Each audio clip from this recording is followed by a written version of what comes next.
de la semaine, c'est une championne, notre nouvelle ministre de l'Éducation nationale, des sports, des JO et des conneries à répétition. Moi, elle me fait de la peine. Moi. Alors, c'est pas un ministre, hein, c'est un coffret cadeau, hein, chaque jour une surprise. Hein, savoir son surnom au Conseil des ministres, c'est Tefal, parce qu'elle a cumulé en une semaine plus de casseroles que la brigade de Tochef en une saison.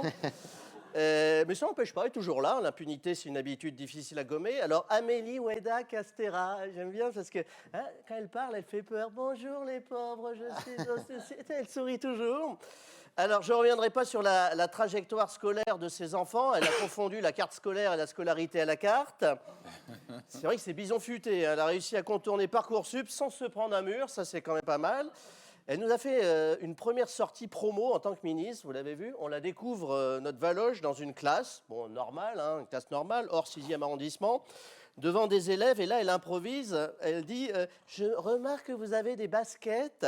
Vous en avez profité pour bouger un peu les enfants dans la cour de récré. Je veux réintroduire le sport à l'école.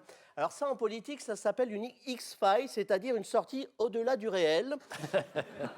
C'est-à-dire notre ministre de l'Éducation nationale, elle pense qu'en France, les enfants portent des baskets uniquement pour faire du sport. Non, c'est leurs chaussures de ville, c'est leurs pantoufles, c'est leur doudou, hein, c'est leurs pieds, quoi, voilà. Enfin, voilà. Et ma préférée, c'est cette vidéo datant de l'automne, lors d'une audition d'une commission parlementaire sur les défaillances des fédérations sportives. On voit Amélie, justifiant son salaire de 100 000 euros. Comme présidente de la fédération de tennis, elle dit « Si je rapporte ma rémunération au volume d'heures que j'enfourne chaque semaine, je ne suis pas très bien payée. » C'est vrai.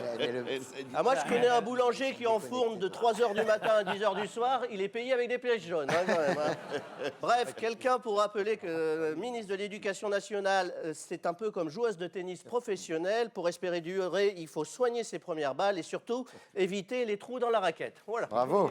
Bravo.